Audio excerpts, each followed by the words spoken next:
নমস্কার। যুক্তি তর্ক সঙ্গে অর্কয়ে আপনাদের স্বাগত। আপনাদের সঙ্গে আমি অর্কপ্রভ সরকার।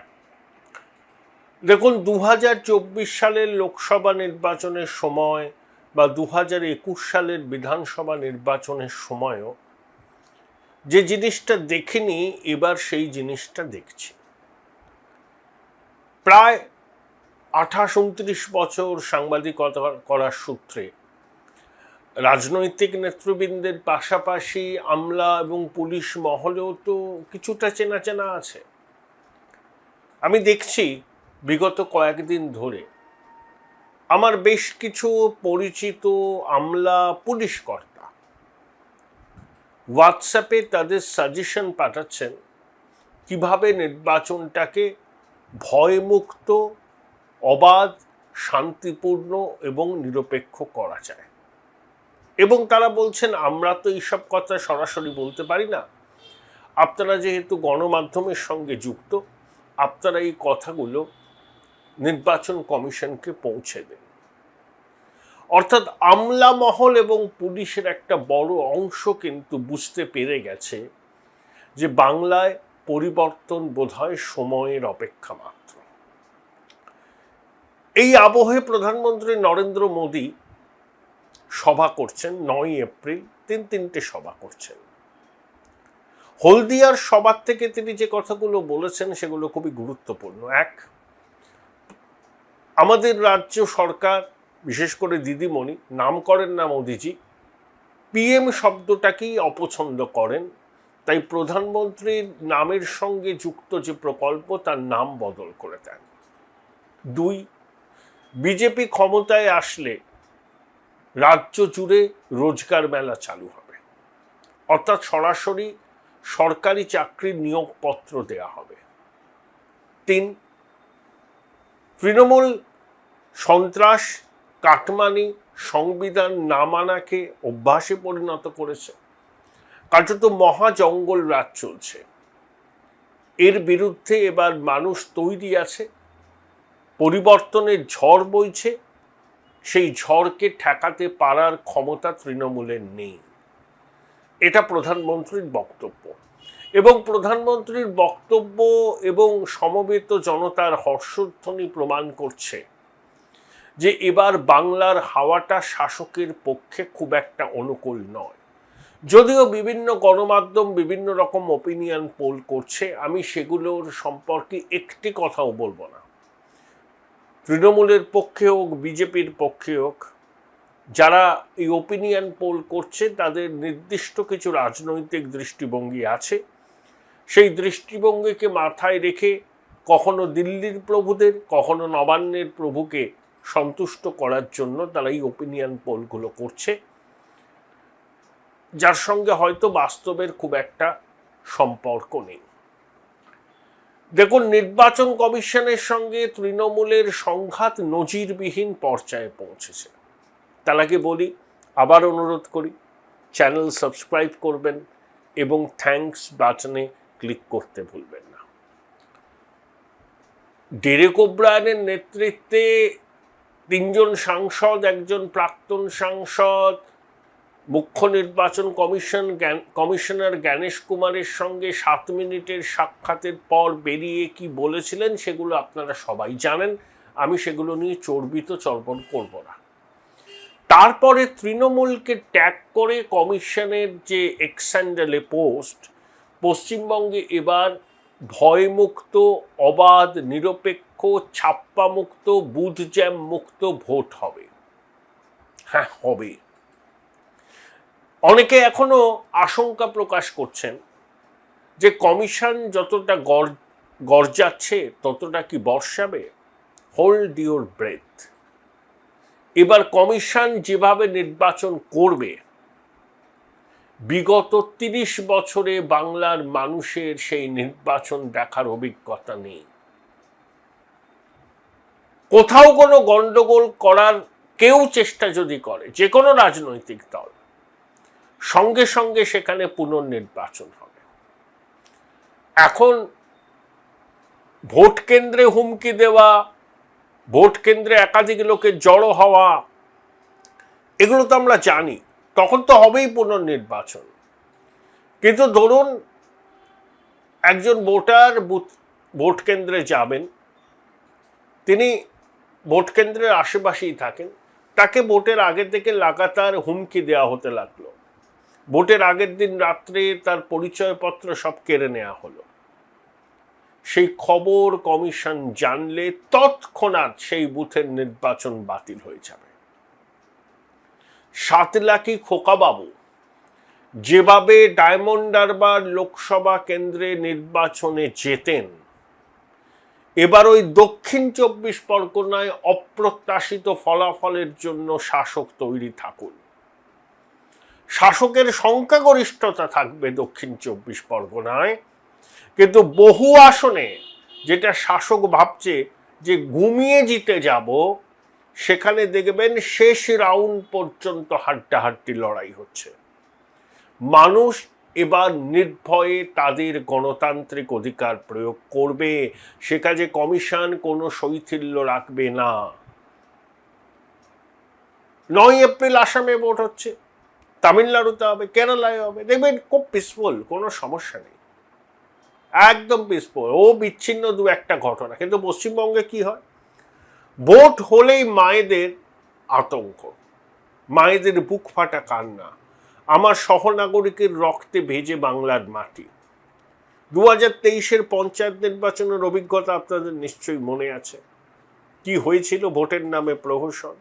একজন অনুপ্রাণিত গৃহপালিত আধিকারিককে রাজ্য নির্বাচন কমিশনের মাথায় বসিয়েছিলেন দিদিমণি। তিনি দিদিমণির পদসেবা করতেই ব্যস্ত ছিলেন।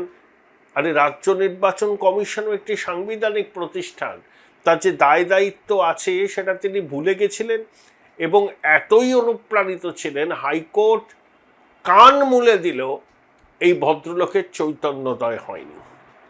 24 সালে 23-এর পঞ্চায়েত নির্বাচনের মতো অত হিংসা না হলেও বহু জায়গায় ভোটারদের ধমকানো চমকানো হয়েছে, আগের দিন রাত্রে পরিচয়পত্র কেড়ে নেওয়া হয়েছে, গণনা কেন্দ্রে বিরোধী দলের কাউন্টিং এজেন্ট যাতে উপস্থিত থাকতে না পারেন তাকে ভয় দেখানো হয়েছে, বাড়িতে সাদা থান পাঠানো হয়েছে, বাইক বাহিনীর দাপট দেখেছি আমরা।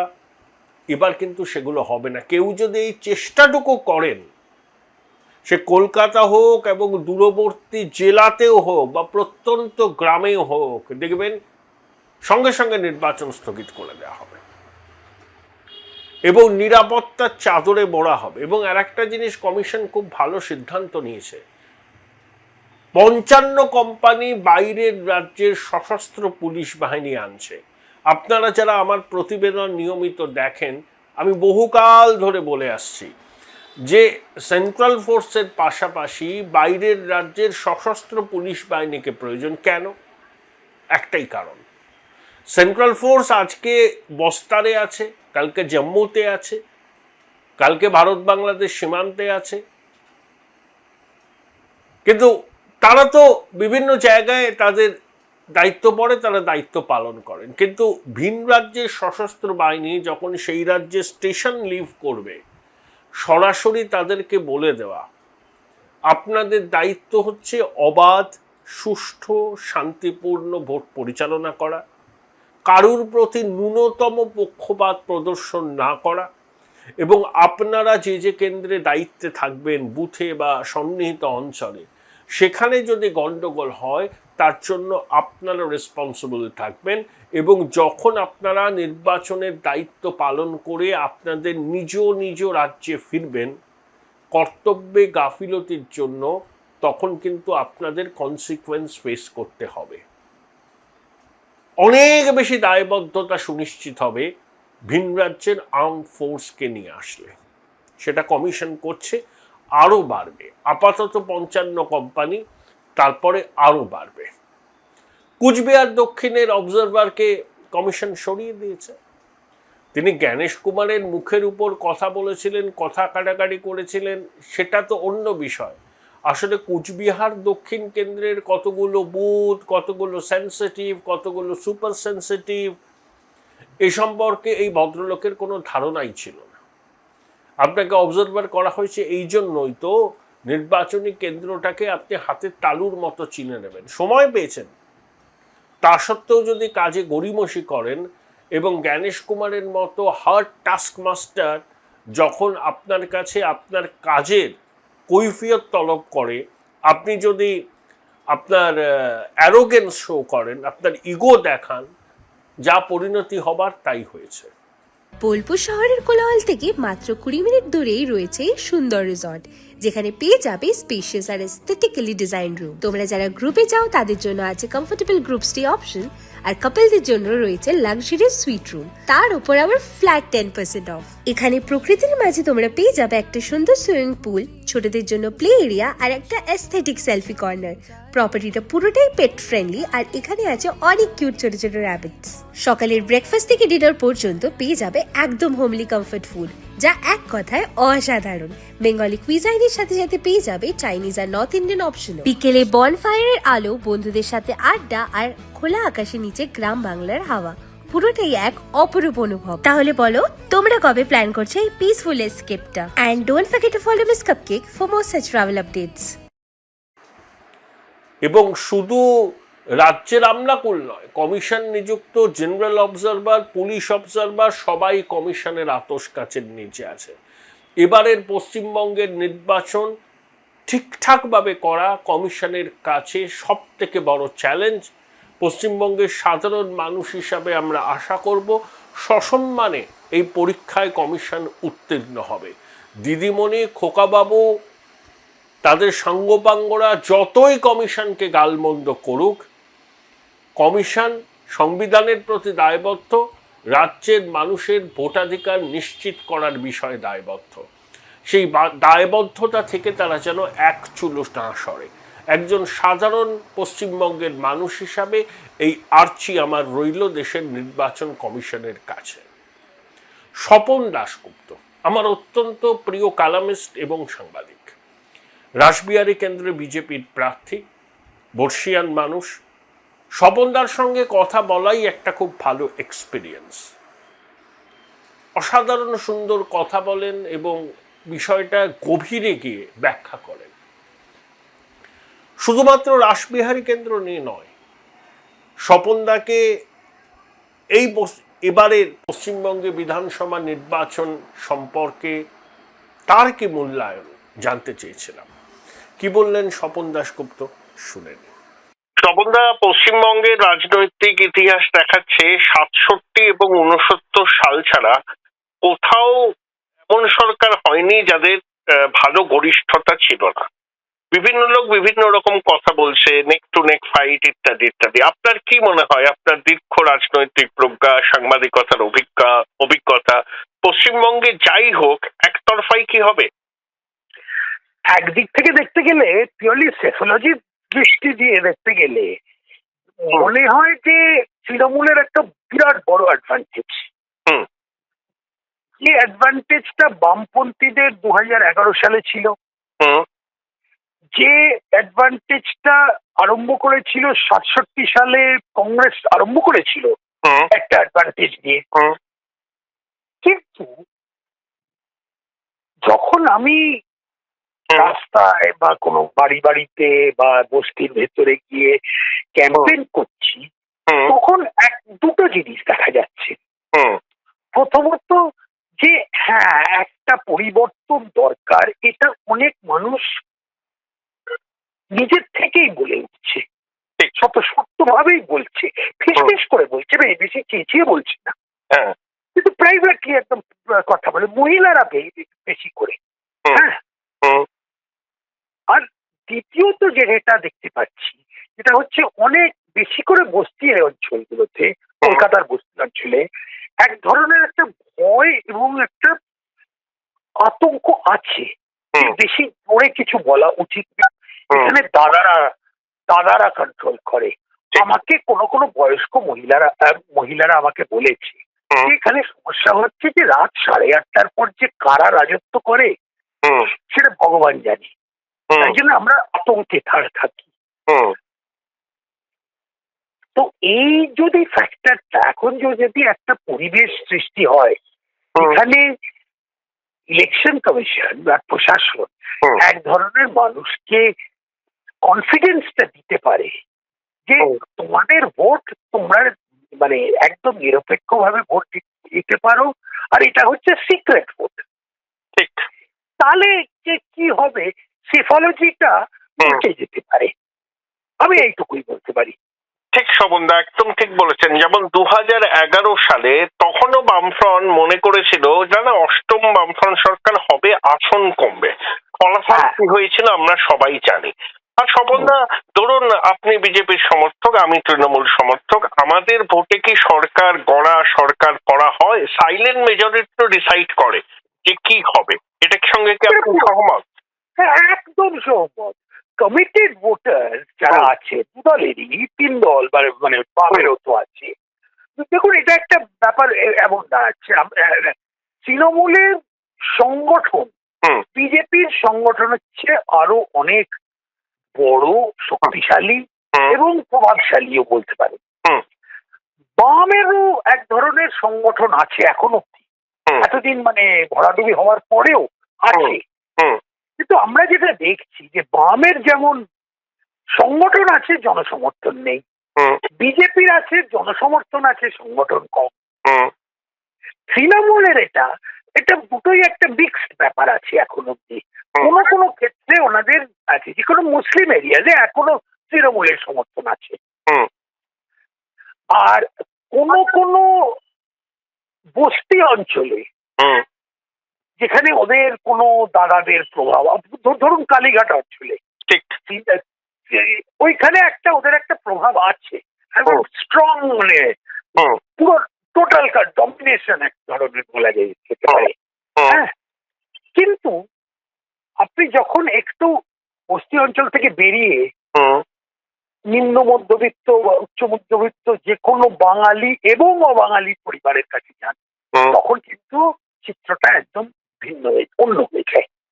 তখন দেখেন লোকের মধ্যে বিজেপির একটা বড় সমর্থন। না, এটাকে এখন ক্লাস ফ্যাক্টর হিসেবে ধরা যায় কি অন্য কিছু ধরা যায় সেটা এখন আমি জানি না, আমি রিজার্ভ জাজমেন্ট। কিন্তু এইটাই আমি যা লক্ষ্য করছি সেটাই বলছি যে এর আগে অনেক সময় বলা হতো যে বিজেপি বাঙালি ভোট পায় না। এটা এবার একদম মানে এই আমার ব্যক্তিগত অভিজ্ঞতা বলছে যে বাঙালি যারা ভদ্রলোক শ্রেণী, নিম্ন মধ্যবিত্ত, উচ্চ মধ্যবিত্ত বাঙালি ঝেঁটিয়ে বিজেপিকে ভোট দেবে এবার। স্বপনদা, বস্তি এরিয়ায় তৃণমূলের হেজিমনি ভাঙবার জন্য আপনি কি কৌশল নিচ্ছেন? আর লক্ষ্মীর ভান্ডার কি এবারও কিছুটা হলেও গেম চেঞ্জার হতে পারে? লক্ষ্মীর ভান্ডার একটা প্রভাব ফেলে, কিন্তু একটা জিনিস আমি লক্ষ্য করেছি যে অনেক সংখ্যায় মানে একটা সিগনিফিকেন্ট মাইনরিটি তারা লক্ষ্মীর ভান্ডার পায় না, তারা বৃদ্ধ ভাতা, পেনশন সেটাও পায় না। একদিক থেকে পরিষেবাটা দলীয় ভিত্তিক করা হয়েছে। দ্বিতীয়ত, যে ধরনের সিভিক পরিকাঠামো হওয়া উচিত সেখানে নেই। একটা ধরা যাক কালীঘাট, মুখ্যমন্ত্রীর এলাকা, 15 বছর মমতা ব্যানার্জি ওখানে রাজত্ব করেছে, কিন্তু প্রতি বছর ওখানে আমাদের বুড়িগঙ্গা থেকে নোংরা জল এখানে এসে ফ্লাড করে। তার জন্য কোনো ধরনের, প্রথম কথা গঙ্গাটাকে তো পরিষ্কার করা তো দূরের কথা, নোংরা হয়ে আছে। তার উপর যে এই যে মানুষ যারা থাকে ওখানে তাদের জন্য যে একটা কিছু মানে তাদের তো কন্ডিশনস অফ লিভিং একটা ইমপ্রুভমেন্ট করা উচিত এতদিনে একটা মুখ্যমন্ত্রী। কিন্তু তাদের ওই ভোটটাকে কন্ট্রোল করাটাই হচ্ছে। ওখানে একজন যে বলছে আমি কোনো পদ নেই আমার, কিন্তু আমি পরিষেবা করি। আরে ওটা হচ্ছে একটা আন্ডারওয়ার্ল্ড টাইপ ব্যাপার ওখানে চলছে, মানে আন্ডারওয়ার্ল্ড জিনিসটা। এখন যেটা করেছে আপনার পডকাস্টে অনেক সময় আপনি বলেন লুম্পেন প্রলেটারিয়েট, কথাটা আপনি বেশ ইউজ ব্যবহার করেন। আমি মনে করি ওটা খুবই মানে প্রাসঙ্গিক, কারণ এই যে একটা শ্রেণী উঠে গেছে, শ্রেণী তৈরি হয়েছে পশ্চিমবঙ্গে, যারা রাজনীতিকে ব্যবসা হিসেবে তো নিশ্চয়ই ধরে, কিন্তু তার উপর তাদের লাইভলিহুডটা হচ্ছে, তাদের আয় সবকিছুই হচ্ছে এই সিন্ডিকেট করা, কাটমানি নেওয়া, রেট তৈরি করা, কত রকমের পার্কিং থেকে কে সোনা পপ্পু হঠাৎ গোল পার্কে এসে গেল, এই ধরনের হয়ে গেছে। তো এখন একটা ক্রিমিনাল স্টেট তৈরি, মানে আমরা মনে হয় গত 15 বছরে তৈরি করেছি। লেফট বামপন্থীরা একটা কেদার রাজ তৈরি করেছিল, একদম লোকাল কমিটির অধিপত্য, এই ধরনের ব্যাপার একটা ছিল। এখানে একটা অন্য, this is a criminal state.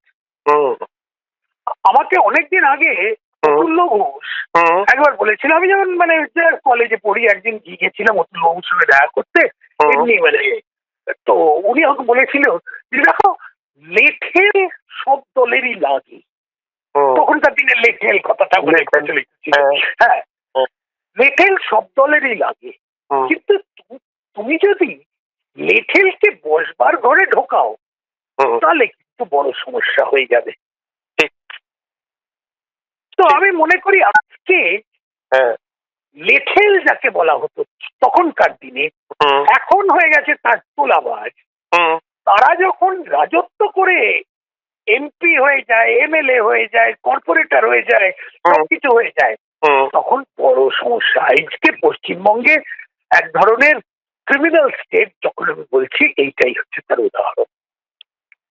একদম। স্বপনদা, আপনার রাসবিহারী কেন্দ্রের কম্পোজিশনে মুসলমান ভোটার কতটা? কিছুই নেই, 2-3%, খুব মাইনরিটি। 2024 লোকসভা নির্বাচনে দেখেছিলাম হিন্দু ভোটের কনসলিডেশন হয়েছিল 56%। আমার যতদূর স্ট্যাটিস্টিক্স মনে আছে, ভারতবর্ষে সব থেকে বেশি হিন্দু ভোটের কনসলিডেশন হয় গুজরাটে, 100টার মধ্যে 61টা। বাংলাদেশের ঘটনা, ক্রমবর্ধমান শোষণ, এবারে কি আনপ্রেসিডেন্টেড হিন্দু কনসলিডেশন হবে পশ্চিমবঙ্গে? তার সুফল কি আপনি পাবেন? এটা একটা আন্ডার কারেন্ট চলছে সব জায়গায়। এটা এমনকি বস্তি এলাকাতেও দেখা যাবে। এই আন্ডার কারেন্টটা হচ্ছে যে মানুষকে, কিন্তু এটা গ্রামাঞ্চলে আরো বেশি হবে শহরাঞ্চলের থেকে, আমি যতটা অনুভব করতে পারি। আবার যে জায়গায় হবে শহরাঞ্চলে, তখন ধরুন কলকাতাটাকে, আপনি এটাকে দেখতে পারবেন ওই কিছুটা হিন্দু কনসলিডেশন হবে বালিগঞ্জে, কসবাতে, ওই পোর্টের দিকে, এগুলো হবে, কিন্তু এটা আনইভেন প্যাটার্ন হবে। কিন্তু ওভারঅল এই যে 56% আপনার 2021 বা 24-এ যা ছিল, 24-এ যা ছিল, ওটাকে আমার মনে হয় 60-এর কাছাকাছি হবে এবার। আচ্ছা, মানে গুজরাটকে আমরা অতিক্রম করে যেতেও পারি, যা বর্তমান পরিস্থিতি। আর আমার শেষ প্রশ্ন, প্রচারের মূল কৌশলটা কি? দেখুন, তৃণমূল কংগ্রেস এই পুরো এলাকাতে ফ্ল্যাগ আর ব্যানার দিয়ে ছড়িয়ে দিয়েছে। 1 নম্বর, প্রায় আমার মনে হয় 50 থেকে 60 লাখ টাকা তারা খরচ করেছে ফ্ল্যাগের উপরে বা ব্যানারের উপর। দ্বিতীয়ত, আমরা যাই করি সেটাকে মানে 3 ঘন্টার মধ্যে নামিয়ে দিয়ে ফেলে দেয়। 100 দিনের কাজ যারা করে তাদের কাজ হচ্ছে যে আমাদের ব্যানার নামানো। কংগ্রেসের ব্যানার না, কংগ্রেসের পোস্টার কিছু করে না, নকশালদের পোস্টার কিছু করে না, আমাদের শুধু বিজেপিকে টার্গেট করে। ঠিক আছে, তাই জন্য এইটা জেনে শুনেই আমি সব জায়গায় ব্যক্তিগতভাবে, সে অলি গলি বস্তির মধ্যে লাস্ট বাড়ি পর্যন্ত গিয়ে আমি ব্যক্তিগতভাবে মানুষের কাছে যাচ্ছি, নমস্কার করছি, দেখাচ্ছি, আমার মুখটা দেখাচ্ছি, আমার পরিচয়পত্র দিচ্ছি, ওইটা করছি। আমার স্ট্র্যাটেজি এরকম হবে যে যতটা পারি ব্যক্তিগত কন্ট্রোলে। আর যেটা আমি আর মানুষকে বলছি যে দেখুন, পরিষেবাটা একটা আপনাদের অধিকার, মানে এটা একটা এন্টাইটেলমেন্ট, এটা স্টেট ড্রিভেন এন্টাইটেলমেন্ট। সেটা কোনো দাদা দিদির ওপরে নির্ভর করা উচিত না। আপনারা যখন আমরা যখন সিস্টেম তৈরি করেছি সেখানে দাদা দিদির কাছের মানুষ হলেই আমরা পরিষেবা পাবো, সেই সিস্টেমটা আমরা ভেঙে দিতে হবে। আমরা দলীয় মানে পরিচয় নির্বিশেষে পরিষেবা দিতে হবে। এইটা আমার একটা হয়তো এটা একটু অ্যাবস্ট্রাক্ট মেসেজ, কিন্তু যাই হোক আমি মনে করি এটা দেওয়া উচিত। চলুন এখন আমি করছি সব জায়গায় হেঁটে হেঁটে যাচ্ছি। এটা আমার নিজের পাড়া, এখানে আমার তিন প্রজন্ম এখানে থেকেছে দক্ষিণ কলকাতায়। এখানে মানে একটা প্রায় সব জায়গাটায় মানে একদম গভীর পরিচয় আছে আমার, নিজে চেনাশোনা সব জায়গায় মন্দির সবই। তো একটা ঠিক আছে, এটা I am not a stranger, এটা আমার কোনো I am not a paratrooper. একদম একদম একদম। অনেক ধন্যবাদ স্বপনদা এবং অসংখ্য শুভকামনা সামনের দিনের জন্য। ধন্যবাদ। থ্যাংক ইউ স্বপনদা, থ্যাংক ইউ।